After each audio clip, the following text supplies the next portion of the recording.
From Delaware's most award-winning radio news team, this is WDEL Video News. Here's Chris Carl. Among Delaware's top stories for Monday, February 26th, Sunday's winter storm has turned to rain, a boycott of Bank of America, and marking African American history in Delaware. Here are the details. Certainly this one could have been worse. Yesterday's snow and freezing rain has given way to temperatures that are above freezing, so roads are generally in good shape except for some occasional slick spots. Outlying areas may still be a little bit slippery, but as road crews are out and treating things, I think we'll be in pretty good shape, and we should inch our way upward through the 30s toward 40 as the day wears on to help things out. AccuWeather's Joe Longberg says there's not much steam left for this system, just a little more rain or drizzle. There's no word yet on what touched off a fire yesterday afternoon in Wilmington that has a family of 8 living in an emergency shelter. The fire started around 4 p.m. in a rear bedroom of the first floor of the duplex in the 2700 block of West 5th Street. The occupants got out before fire crews arrived on scene, but a 6-year-old boy suffered second-degree burns to his face and right hand, and a 32-year-old man had to be treated for smoke inhalation. The Red Cross is providing shelter to the home's occupants. There were no working smoke detectors in the duplex's first floor. A North Carolina group is pushing for a boycott of Bank of America. William Geen of Americans for Legal Immigration says Bank of America is encouraging illegal immigration through its credit card marketing campaign. They're saying that they're not specifically targeting illegal aliens, wink, wink. They're just giving them to Latino customers in Los Angeles that don't have a Social Security number or, of course, the documents that any legal immigrant would have. So we know that they're lying. Geen's group has set up a website, bankofamericaboycott.com. A sure sign of growth in Middletown. WDEL News continues in a moment. You could spend your money at the gas pump, or you could spend it on those sexy pumps at your favorite store. Let Dart do the driving. I do all my shopping with Dart. It's the most convenient way to shop the outlets, and it saves me money.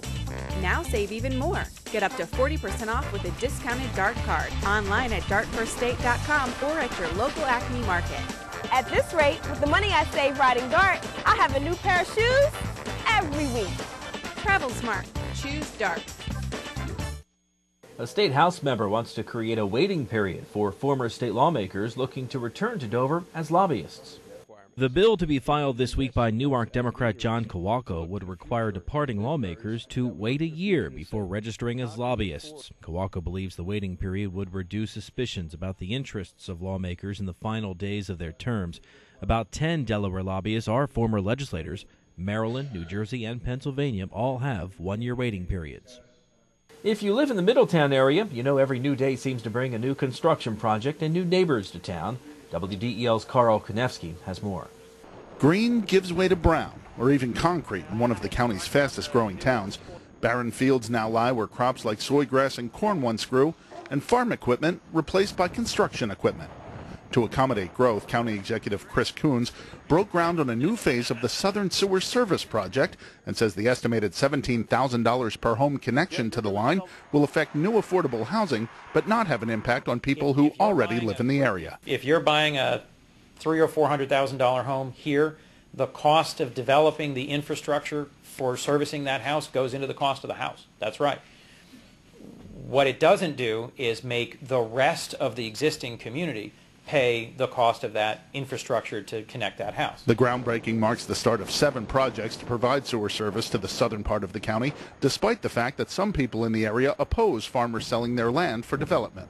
For those folks who are eager for us to allow nothing in terms of growth, they have to have an alternative plan for how I would finance preserving by purchasing the development rights of those farms. And I have not yet met people willing to pay the tax burden or the bond ratings required to preserve every inch of agricultural land in southern Newcastle County. The $16 million project is scheduled to be operational by the spring of next year.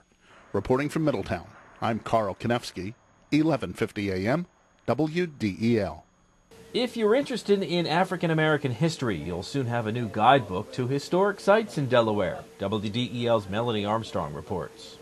The Delaware Heritage Project at Delaware State University is planning to publish a guidebook this summer. Project Director Harmon Carey says there'll be a lot in it for history buffs. In that book, we want to include background information about all of the markers that are on African American historic sites. But we also want to indicate other sites that we feel should be considered for historical markers. The book will also tell people how to nominate a site for consideration for a historical marker. Melanie Armstrong, 1150 AM, WDEL. The UD women's basketball team wraps up its season with a rout. WDEL Sports and your Delaware AccuWeather forecast coming up.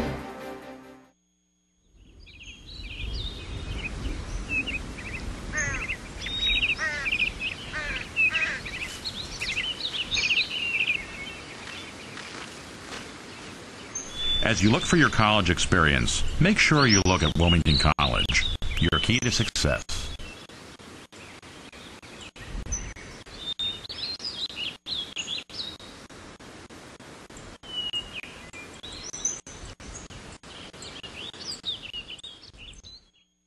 I'm Peter MacArthur. I'm Melanie Armstrong, and here are Delaware's top stories at the top of the hour. The most complete coverage of the news that matters in Delaware every weekday morning, 5:30 to 9 on 1150 AM WDEL.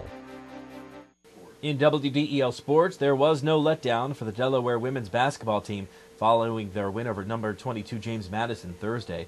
The Hens sent their seniors off with a 64-36 rout of Drexel in the final home game of the season.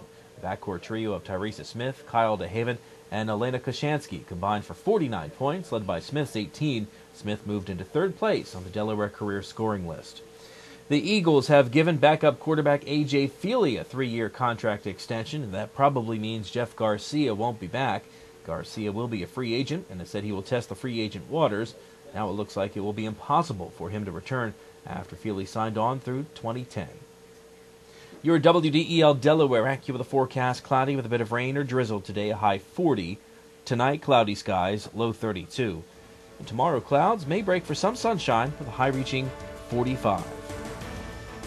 Get news updates throughout the day, Delaware's top stories at the top of the hour on 1150 AM WDEL or anytime right here at WDEL.com, including news video from Delaware and around the world from WDEL and the Associated Press. I'm Chris Carl. Thanks for watching.